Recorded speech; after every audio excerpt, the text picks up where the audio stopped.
तर नमस्कार मित्रांनो, तुमचं स्वागत आहे आपल्या नवीन मिनी व्लॉग मध्ये। तर आज आपण आलेलो आहे आपल्या मामाच्या बीच रिसॉर्ट मध्ये आणि बीच रिसॉर्ट मध्ये आल्यावर आपल्याला आज पोपटी बनवायची आहे। तर मित्रांनो, हा आहे आपला राकेश मामा जो आपल्याला पोपटी बनवून देणार आहे आणि तो पोपटी स्पेशालिस्ट ही आहे। आज आपण पोपटी दोन प्रकारची बनवणार आहे, एक व्हेज आणि एक नॉन व्हेज। व्हेज मध्ये बटाटे आणि शेंगा असणार आहेत आणि नॉन व्हेज मध्ये चिकन, अंडी आणि शेंगा असणार आहेत। पहिला मामांनी पोपटीवाल्या हंड्यात खाली मीठ टाकून घेतलं, मग हंड्यामध्ये ओवा टाकला।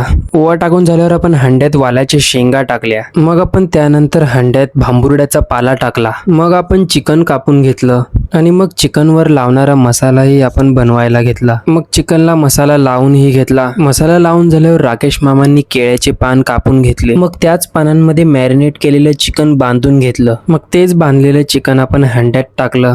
मग चिकनच्या वर आपण परत वालाच्या शेंगा, ओवा आणि मीठ टाकून घेतलं। मग पूर्ण अंडी ही वालाच्या शेंगांनी भरली आणि लास्टला आपण त्यावर भांबुर्ड्याचा पाला लावून घेतला। मग तीच हंडी घेऊन आलो आपण जळवायला। जळवण्यासाठी आपण सुका पाला घेतला, हंडी उलटी करून त्यांच्या आजूबाजूला सुकलेली पानं लावून घेतली। मग हंड्यांवर सुकलेल्या लाकड्या टाकल्या, मग चारी बाजूने लाकड्या टाकून हंड्यांना कव्हर करून घेतलं। जास्त वेळ जळत राहण्यासाठी आपण नारळाच्या कवट्याही टाकल्या। मग आपण पोपटीला जळवूनही घेतलं। पोपटी जळाल्यावर बरोबर आपल्याला 1 तासांनी पोपटी काढायची होती। 1 तासानंतर सर्व लाकडांची राख झालेली आणि आपले फक्त 2 हंडे शिल्लक राहिलेले। मग आपण हंड्यावरची राख साईडला काढली, काठीच्या सहाय्यतेने आपण हंडा बाजूला काढून घेतला। पोपटीच्या हंड्यातून बघा कशी वाफ येत होती, भांबुर्ड्याच्या पाल्याचा अख्खा सुगंध पसरलेला। मग आपण व्हेजवाला हंडा हा उचलून साईडला आणला आणि मग खाली पेपर अंतरला आणि मग त्यावर हंडी उपडी करून वालाच्या शेंगा आणि बटाटे सगळे काढून घेतलं। मग नॉनव्हेज वाली पोपटी ही काढून साईडला उपडी करून घेतली। मग मी नॉनव्हेज वाल्या पोपटीमधून एक पीस काढला आणि खाल्ला।